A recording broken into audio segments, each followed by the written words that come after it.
आज की इस वीडियो में हमने स्टूडेंट्स एक्सरसाइज 3.6 के क्वेश्चन नंबर 6 और क्वेश्चन नंबर 7 को सॉल्व करना है। क्वेश्चन नंबर 6 इसके स्टेटमेंट को समझते हैं और साथ साथ जो है इसको सॉल्व भी करने की कोशिश करते हैं। अब क्वेश्चन नंबर 6 की स्टेटमेंट है, in a 2D game world, 2D game है, two characters are moving along straight path. दो करेक्टर्स हैं जो एक ही लाइन में, एक ही सीधे रास्ते के ऊपर मूव कर रहे हैं। One character moves along a line, एक करेक्टर जो है वो दूसरी की तरफ मूव करता है। Where the total of twice their horizontal position and vertical position is 5, जहां पे हॉरिजॉन्टल पोजीशन का 2 गुना और वर्टिकल पोजीशन इन दोनों को प्लस करें तो ये 5 के इक्वल आता है। तो सबसे पहले इस कंडीशन के मुताबिक क्वेश्चन को सॉल्व कर लेते हैं। तो यहाँ पे लेट कर लेते हैं कि हॉरिजॉन्टल जो पोजीशन है वो x है और जो वर्टिकल पोजीशन है वो y है। पहली कंडीशन ये है, twice of their horizontal position, horizontal position का 2 गुना एंड वर्टिकल पोजीशन, और वर्टिकल पोजीशन दोनों को ऐड करें तो ये 5 के इक्वल आता है। पहली कंडीशन स्टूडेंट्स ये है कि हॉरिजॉन्टल पोजीशन का 2 गुना और वर्टिकल पोजीशन दोनों को जब टोटल करते हैं तो ये 5 के इक्वल आता है। अब दूसरी कंडीशन है students, while the other moves along a line, दूसरा एक दूसरी लाइन पे मूव करता है, एक लाइन के ऊपर मूव करता है। Where their horizontal position is, जहाँ पे उनकी horizontal position is 1 more than their vertical position, जो उनकी वर्टिकल पोजीशन 1 गुना ज़्यादा होती है। एक्स वाई प्लस है, इस तरफ आके माइनस हो जाएगा और यहाँ पे आ जाएगा 1। यहाँ से भी ये बात साबित होती है कि हॉरिजॉन्टल पोजीशन जो है वो वर्टिकल पोजीशन से 1 गुना ज़्यादा है। इसको हमने इक्वेशन नंबर 1 का नाम देना है, इसको इक्वेशन नंबर 2 का नाम देना है। अब इनको मैट्रिक्स की फॉर्म में लिखना है, तो यहाँ पे लिख लेंगे इन मैट्रिक्स फॉर्म। जब मैट्रिक्स फॉर्म में लिखेंगे तो सबसे पहले हमने इनके कोएफिशिएंट्स को लिखना है। तो यहाँ पे x का कोएफिशिएंट जो है वो 2 है और यहाँ पे y का कोएफिशिएंट 1 है। यहाँ पे x का कोएफिशिएंट 1 है, y का कोएफिशिएंट यहाँ पे नहीं दिया तो 1 है, और यहाँ पे माइनस है तो माइनस आ जाएगा। और यहाँ पे हमारे पास 2 अननोन्स हैं, वेरिएबल्स हैं x और y, और यहाँ पे हमने लिख लेने हैं अब कॉन्स्टेंट्स। यहाँ पे कॉन्स्टेंट 5 है और यहाँ पे कॉन्स्टेंट 1 है, तो यहाँ पे 5 और 1 को लिख लेंगे। अब नेक्स्ट हमारा स्टेप ये है कि इनको हमने नाम देने हैं। ये हमारे पास a है, ये x है और ये b है। तो यहाँ पे लेट करेंगे तो a जो है ये इक्वल आ जाएगा 2 1 1 और -1 के, और b जो है ये इक्वल आ जाएगा 5 और 1 के, और x जो है कैपिटल X ये इक्वल आ जाएगा x और y के। अब हमने यहाँ पे चूज़ करना है कि इसको हमने क्रैमर रूल के मुताबिक सॉल्व करना है या तो यहाँ क्रैमर के रूल के मुताबिक इसको सॉल्व करेंगे। तो सबसे पहले हमने ए का डिटर्मिनेंट मालूम करना है। ए का डिटर्मिनेंट अगर 0 आता है तो ये आगे सॉल्व नहीं होगा क्योंकि वो सिंगुलर मैट्रिक्स हो जाएगा। तो यहाँ पे हमने इसका डिटर्मिनेंट मालूम करना है। तो यहाँ पे जब डिटर्मिनेंट मालूम करेंगे तो हमने डायगोनल एलिमेंट्स को आपस में मल्टीप्लाई करना है। 2 को मल्टीप्लाई करेंगे -1 के साथ तो आ जाएगा -2 माइनस, फिर नॉन डायगोनल को मल्टीप्लाई करेंगे, 1 को 1 से मल्टीप्लाई करेंगे तो 1 आ जाएगा। तो यहाँ पे -2 और -1 ये आ जाएगा -3। ये नॉट इक्वल टू 0 है, इसका मतलब है इसको आगे सॉल्व किया जा सकता है। अब हमने x निकालना है, तो x निकालने के लिए हमारे पास फार्मूला होता है ax का डिटर्मिनेंट ओवर a का डिटर्मिनेंट। x निकालने के लिए स्टूडेंट्स यहाँ पे आपने ये जो कांस्टेंट वैल्यू है इसको रिप्लेस करना है ये x के कोएफिशिएंट्स के साथ। तो यहाँ पे 2 की जगह पे आ जाएगा 5 और इस 1 की जगह पे आ जाएगा 1, और ये जो y के कोएफिशिएंट्स थे इनको हमने चेंज नहीं करना। तो यहाँ पे इसका डिटर्मिनेंट लिख लेंगे, और a का डिटर्मिनेंट हमने पहले ही मालूम किया है -3। तो यहाँ पे भी वैसे ही डिटर्मिनेंट मालूम करेंगे, 5 को मल्टीप्लाई करेंगे -1 के साथ तो -5 आ जाएगा, -1 को 1 से करेंगे तो 1 आ जाएगा, और नीचे आ जाएगा -3। तो यहाँ पे आ जाएगा -6 और यहाँ पे आ जाएगा -3। माइनस और माइनस आपस में कैंसिल हो जाएंगे, 3 1s are 3, 3 2s are 6।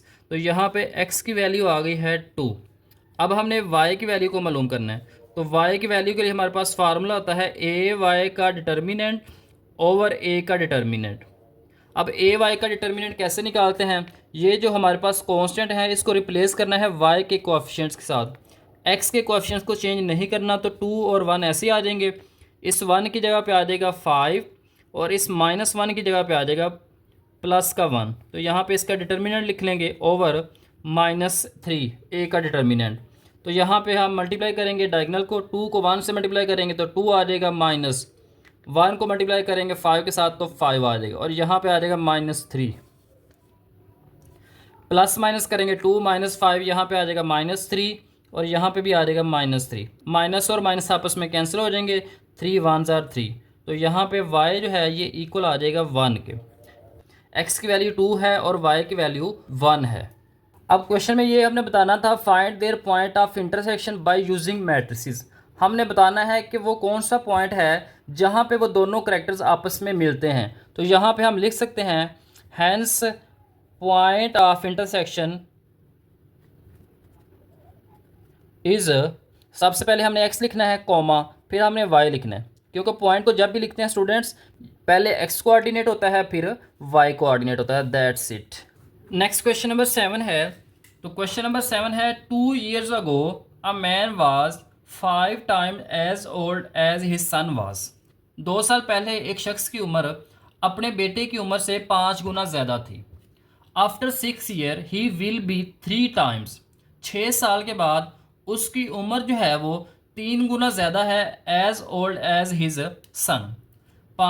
2 साल पहले उसकी उम्र 5 गुना ज़्यादा थी, 6 साल के बाद उसकी उम्र जो है वो 3 गुना ज़्यादा है। अब यहाँ पे मालूम ये करना है find there present ages by using matrices. अब उनकी उम्रें कितनी हैं। स्टूडेंट्स सबसे पहले स्टेटमेंट को समझें कि 2 साल पहले एक शख्स था, उसकी उम्र 5 गुना ज़्यादा थी अपने बेटे के मुकाबले में। 6 साल के बाद उसकी उम्र जो है वो 3 गुना ज़्यादा है। तो इस वक्त उनकी उम्रें क्या हैं ये हमने मालूम करना है। अब सबसे पहले लेट करते हैं कि जो फादर है उसकी एज है x ईयर्स और सन की जो एज है वो है y ईयर्स।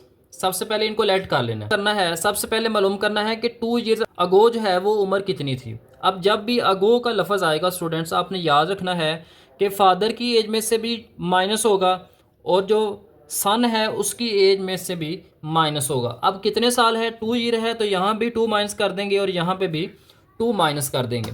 अब कंडीशन, पहली कंडीशन ये थी कि फादर की जो एज है वो 5 गुना ज़्यादा थी, यानी 5 गुना ज़्यादा थी सन की एज से, और सन की एज क्या थी, वो थी y-2। 2 साल पहले जो फादर था उसकी उम्र 5 गुना ज़्यादा थी सन की एज से। तो यहाँ पे सबसे पहले हम इस इक्वेशन बनाएंगे, x-2 आ जाएगा, यहाँ पे 5 को y से मल्टीप्लाई करेंगे तो 5y आ जाएगा, माइनस 5 को 2 से मल्टीप्लाई करेंगे तो 10 आ जाएगा।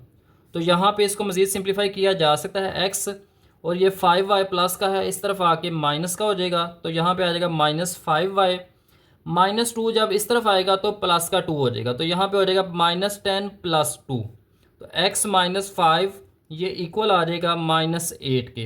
ये इक्वेशन नंबर 1 बन गई है। अब दूसरी कंडीशन ये थी आफ्टर 6 years, 6 साल के बाद। अब जब बाद की बात होगी, आफ्टर की बात होगी, तो वहाँ पे एज को प्लस किया जाता है। तो 6 साल के बाद जो फादर की एज है वो है x + 6 और जो सन की है वो है y + 6। आफ्टर की जहाँ भी स्टूडेंट्स बात होगी वहाँ पे एज को प्लस किया जाता है, और जहाँ पे अगो की बात होगी वहाँ पे एज को माइनस किया जाता है। अब दूसरी कंडीशन ये थी कि 6 साल बाद जो फादर है, फादर की उम्र 6 साल बाद थी x + 6। अब यहाँ पे उसकी जो उम्र है वो 3 गुना ज़्यादा है किसकी, सन की एज से। तो सन की एज थी y + 6 6 साल के बाद। तो यहाँ पे इसको भी थोड़ा सा सोल्व कर लेंगे, तो x + 6, 3 को मल्टीप्लाई करेंगे तो 3y आ जाएगा, 3 को 6 से मल्टीप्लाई करेंगे तो 18 आ जाएगा। तो यहाँ पे आ जाएगा x प्लस का 3y इधर आके माइनस का 3y हो जाएगा, प्लस का 6 इधर आके माइनस का 6 हो जाएगा। तो यहाँ पे आ जाएगा x - 3y इक्वल टू 18 में से 6 को माइनस करेंगे तो यहाँ पे आ जाएगा 12। ये इक्वेशन नंबर 2 बन गई है। अब इसको मैट्रिक्स की फॉर्म में लिखना है। तो इक्वेशन नंबर 1 में हमारे पास x का कोएफिशिएंट जो है ये 1 है, तो 1 लिखेंगे। y का कोएफिशिएंट -5 है तो -5 आ जाएगा। इक्वेशन नंबर 2 के अंदर x का कोएफिशिएंट भी 1 है और y का कोएफिशिएंट यहाँ पे -3 है। सबसे पहले इसको हमने मैट्रिक्स की फॉर्म में लिखना है, और उसके बाद हमारे पास यहाँ पे वेरिएबल 2 हैं, x और y। इक्वल के इस साइड पे कांस्टेंट है -3 और यहाँ पे कांस्टेंट है 12।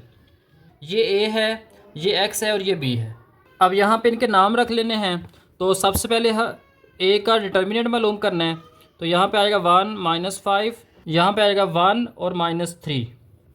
डिटर्मिनेंट के लिए डायगोनल को मल्टीप्लाई करेंगे पहले। -3 को 1 से करेंगे तो -3 आ जाएगा, -1 को -5 से करेंगे तो यहाँ पे आ जाएगा -3 माइनस माइनस प्लस और 1 5 ज़ार 5। तो यहाँ पे आ जाएगा 2। 2 नॉट इक्वल टू 0 है, तो यहाँ पे ए का डिटर्मिनेंट एक नॉन सिंगुलर मैट्रिक्स है, तो इसको आगे हम सॉल्व करेंगे। तो यहाँ पे हमने क्रैमर रूल के मुताबिक इसको सॉल्व। तो क्रैमर रूल के मुताबिक सबसे पहले हम एक्स मालूम करेंगे। तो उसके लिए हमारे पास फार्मूला होता है ए एक्स का डिटर्मिनेंट ओवर ए का डिटर्मिनेंट। एक्स की वैल्यू निकालने के लिए फार्मूला ये है। अब ए एक्स लिखना है, तो ए एक्स के लिए ये जो बी है, इस मैट्रिक्स को हमने चेंज करना है इस एक्स के कोएफिशिएंट के साथ। तो 1 की जगह पे आ जाएगा -8 और यहाँ पे इस 1 की जगह पे आ जाएगा 12। और ये जो y के कोएफिशिएंट्स हैं इनको चेंज नहीं करना, ये वैसे के वैसे ही लिख लेंगे डिवाइडेड बाय। अब a का डिटर्मिनेंट हमने मालूम कर लिया है 2। डायगोनल को मल्टीप्लाई करेंगे, -8 को -3 से करेंगे 24 प्लस का आ जाएगा, -12 को 5 से मल्टीप्लाई करेंगे, -5 से करेंगे तो -60 आ जाएगा, और माइनस और ये माइनस प्लस हो जाएंगे तो यहाँ पे आ जाएगा प्लस का 60/2। तो यहाँ पे आ जाएगा 24 और 60 को प्लस करेंगे तो 84 आ जाएगा डिवाइडेड बाय 2। अब यहाँ पे 84 को 2 से डिवाइड करेंगे तो 2 4 ज़ार 8, 2 2 ज़ार 4 और यहाँ पे 2 1 ज़ार 2। तो यहाँ पे x की वैल्यू आ जाएगी 42। तो x यानी यहाँ पे जो फादर है उसकी एज आ गई है 42 ईयर्स। तो यहाँ पे ईयर्स लिख लेंगे। सन की एज मालूम करनी है। अब सन की एज मालूम करनी है तो उसके लिए हम y मालूम करेंगे। तो वो हमारे पास फार्मूला है ए वाई का डिटर्मिनेंट ओवर ए का डिटर्मिनेंट। अब ए वाई मालूम करना है तो उसके लिए हमें इस b को चेंज करना पड़ेगा y के कोएफिशिएंट के साथ, यानी -5 की जगह पे आ जाएगा -8, -3 की जगह पे आ जाएगा 12। तो यहाँ पे आ जाएगा 1 1 -8 प्लस का 12। तो यहाँ पे डिवाइड करेंगे ए के डिटर्मिनेंट से जो कि 2 है। अब 1 को मल्टीप्लाई करेंगे 12 के साथ तो 12 आ जाएगा, -1 को -8 से करेंगे तो -8 आएगा, -8 और ये माइनस जब मल्टीप्लाई होंगे तो प्लस हो जाएगा और यहाँ पे आ जाएगा 8। तो डिवाइड करेंगे 2 से, तो दोनों को प्लस करेंगे तो 20 आ जाएगा, 20 को 2 से डिवाइड करेंगे तो यहाँ पे आ जाएगा 10 ईयर्स, तो 10 साल। अब बेटे की जो मौजूदा उम्र है वो है 10 साल, फादर की जो मौजूदा उम्र है वो है 42 ईयर्स। तो इस तरीके से स्टूडेंट्स आपने क्वेश्चन नंबर 6 और क्वेश्चन नंबर 7 को सॉल्व करना है। उम्मीद है आज की ये वीडियो आपको अच्छी लगी है। अगर वीडियो अच्छी लगी है तो आपने चैनल को लाइक भी करना है, सब्सक्राइब भी करना है और आगे दोस्तों को भी शेयर करना है, ताकि आने वाली वीडियोस जो हैं वो सबसे पहले आप तक पहुँचें। तो नेक्स्ट वीडियो में इंशाल्लाह हम क्वेश्चन नंबर 8 और क्वेश्चन नंबर 9 को सॉल्व करेंगे, तो हमारी एक्सरसाइज 3.6 जो है ये कंप्लीट हो जाएगी।